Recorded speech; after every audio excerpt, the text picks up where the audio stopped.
Okay, the man on the right in this picture we're going to put up. See the red arrow? Right. The man on the right, one of the guys holding binoculars, that is President Kennedy.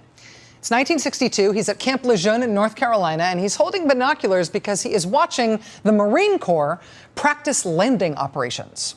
The other guy with the binoculars there on the left, that is Vice President Lyndon Johnson.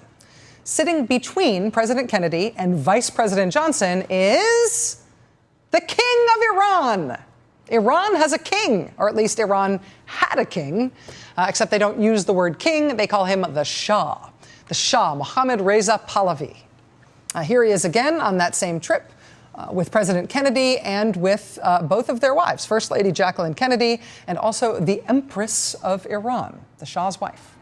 The government of Iran and our government used to be, to use a technical term, besties. We were really close with Iran. We were double date with the king close with Iran.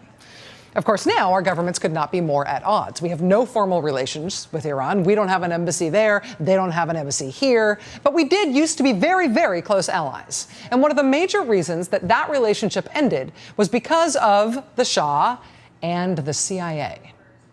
It was called Operation Ajax, August 1953. So in Iran, the Shah was the king. He was technically in power. But Iran also had a prime minister who was democratically elected. And the elected prime minister in 1953 was Mohammad Mossadegh. He was very popular. He also wanted policies that the Shah did not want. And he scared the bejesus out of the West. So much so that Operation Ajax was hatched by the CIA to overthrow that prime minister in Iran. The straw that broke the camel's back, the reason they decided he definitely had to go, was him crusading for Iran to own its own oil. The Shah had cut a deal with the British to essentially let England own all of Iran's oil. But Mossadegh said that was ridiculous. It was a terrible deal for Iran. And frankly, a majority of Iranians agreed with him. He was very, very popular among his own people. And he was very unpopular outside of Iran, especially in the West, especially among leaders of the UK, who until that time quite enjoyed totally running Iran's oil operation with the blessing of their friend, the Shah. And then here comes this democratically elected guy, this populist guy, telling the king of Iran and telling the prime minister of England and telling the president of the United States that he is going to reclaim his country's oil industry because that's what he thinks is fair. And most Iranians agree with him. Danger, Will Robinson, danger. Obviously, that could not stand. And so we, the United States, specifically the CIA, hatched a plot to overthrow that prime minister. It was internally justified over here because he was giving our friends in England and our good buddy, the king of Iran, a really hard time.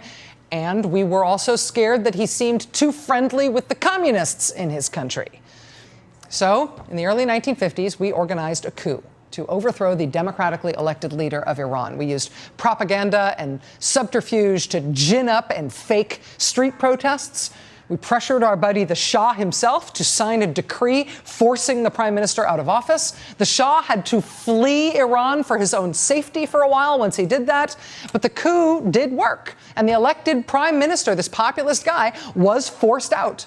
And so our good pal, the king, was returned to the throne in Iran. And Britain's oil interests were kept safe for a little while longer. And Mossadegh spent the rest of his life under house arrest. And then, spoiler alert, here's how that all turned out. Not all that many years later. Within a generation, the Iranian Revolution, when Iranians ousted the Shah, the guy who we had artificially ensconced on his throne in Iran. Turns out people do not like having their leaders picked for them by the CIA. They don't like having their leaders picked for them by anybody, but maybe particularly by the CIA. And after years of all this being known but not officially owned up to by the CIA, today the CIA admitted, for the first time ever, okay, yeah, we did it. We were behind that world-changing coup in Iran back in the 1950s. They released a CIA internal history, not only admitting to it, but explaining how they did it and why. And that admission is both a huge deal and also, as I said, something everybody already knew since, say, pretty much the day after the coup happened in the first place. Look at the date on this story. August 20th, 1953. The day after the CIA carried out Operation Ajax, open charges that the U.S. was implicated in the first stages of the coup.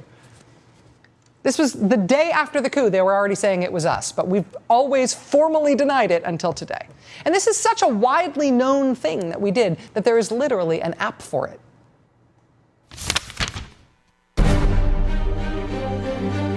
Introducing Operation Ajax for the iPad, based on actual events of the CIA's involvement in overthrowing the Iranian government. So the CIA today admits something that was already universally known, but was still officially a secret thing.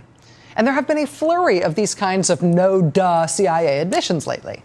On Friday, the CIA admitted that Area 51 exists, that secret tract of land in Nevada where UFO conspiracists think that the CIA did all their secret experiments on aliens. On Friday, the CIA admitted, yes, Area 51 exists, but they did not admit that the alien stuff exists. Also last week, the CIA admitted that, yes, for years, they had kept a file on the linguist and left-wing philosopher and anti-war activist Noam Chomsky. They'd always denied that they had done that, but it was pretty much inconceivable that they wouldn't have been keeping tabs on him, given who else we know they were keeping tabs on at that time. We always knew it, but now they are admitting it. How come? When you implausibly deny stuff that everybody knows is true, it costs you some of your credibility. I mean, if we know it is so, if it is proven to be so, if it is widely reported and admitted to be so, but you just won't formally admit it, you don't seem all that trustworthy in your formal statements anymore. So it is a good thing for the credibility of the U.S. government that the CIA is now admitting this stuff formally that everybody has already reported and figured out.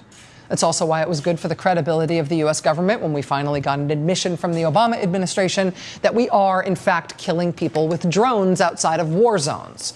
Instead of hearing them say for years in the most passive way possible that people had been killed under circumstances we could not comment on that we all knew were drone strikes, it helped when they finally admitted, yeah, we're killing people with drone strikes.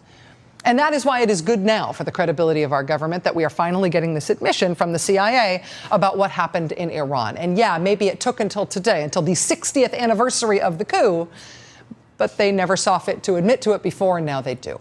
Credibility is priceless. And it is an important thing, a praiseworthy advance when our government stops implausibly denying what is widely known and proven to be true. If this is the new CIA approach under Director John Brennan, then thank you, Director John Brennan.